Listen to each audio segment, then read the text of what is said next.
প্রবাসের মধ্যে সন্তানটারে পাঠাইয়া যত মায়েরা বাংলাদেশের জমিনে আছে ওই মায়ের কাছে মাঝে মাঝে মাঝে মাঝে গা জিজ্ঞাসা করলেই বলে দিবে, এ মা তোমার ছেলেটা প্রবাসের মধ্যে কি হালাতে আছে, কি অবস্থায় আছে, একটু মা তুমি জানাইয়া দেও না।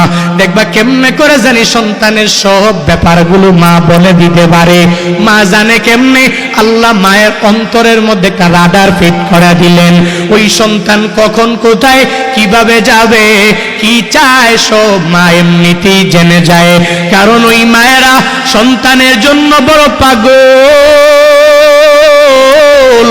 ওই মায়েরা সন্তান কোন সময় কি চায় মাকে যা বলা লাগে না। বান্দা তুমিও যদি আজকে একটু চেক করার জন্য বাড়িতে যাও আর যায় যদি ওই মায়ের কাছে যাইয়া যদি মাকে যদিও না বলো, বারবার যদি মায়ের আশেপাশে বান্দা তুমি ঘুরতে থাকো, দেখবারে বান্দা ওই মাকে যা বলা লাগে না। একটু পরে মা বলতে পারবে আমার এই সন্তান আমার কাছে কি চায়। কিন্তু তুই যদি বউয়ের কাছে যাইয়া হাজারবার যদি বউরে বলো আর তোমার মনের আশার কথা জানাইয়া দাও, একবার বলছো, দুইবার বলছো, 5 বার বললা, 10 বার বললা, 15 বার 20 বার বলার পরেও মানলে মানবে, তার মন চাহি মানলে মানতে পারে, আবার না মানলে নাও মানতে পারে। কিন্তু মায়ের কাছে বলা লাগবে না। যদি মায়ের দরবারে যাইয়া ওই মায়ের সামনে যদি চোখের পানি ফালায়া যদি মারে মা বলে ডাক দাও, মা বলতে পারবে আমার এই সন্তান আমার কাছে কি চায়। মারা বলতে পারে, মাদেরকে বান্দা বলা লাগে না।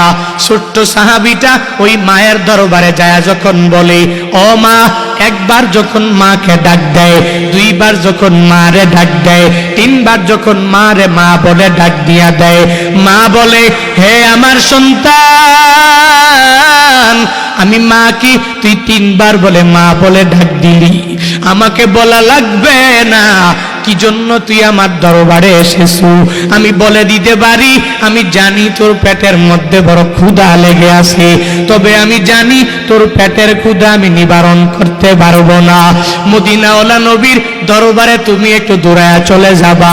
ওই নবীর দরবারে যাইয়া নবীর চেহারা মুবারকের দিকে যদি এক নজর দিয়া যদি তাকাইয়া থাকতে পারো, তোমার ঈমানটাও বৃদ্ধি পেয়ে যাবে আর তোমার পেটের ক্ষুধা নিবারণ হতে দেরি হবে না।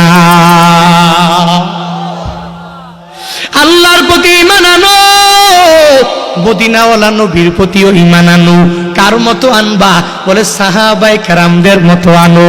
ওই মানুষগুলোর মতো ঈমান আনো যেই মানুষগুলো পাথরের আঘাত খাওয়ার পরেও ঈমানটা ছেড়ে যায় নাই, যেই মানুষগুলো আঘাত পাওয়ার পরেও নবীর সুন্নতের আমল বাদ দেই নাই। কিন্তু তুমি আর আমি সাথে একটু আঘাত লাগলেই কি পরিমাণ পাগল পারা হয়ে গেলাম।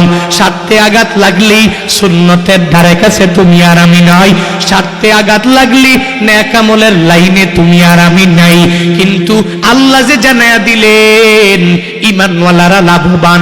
এবার ঈমান কেমনে আনবো? বলে কামা আমানান নাস।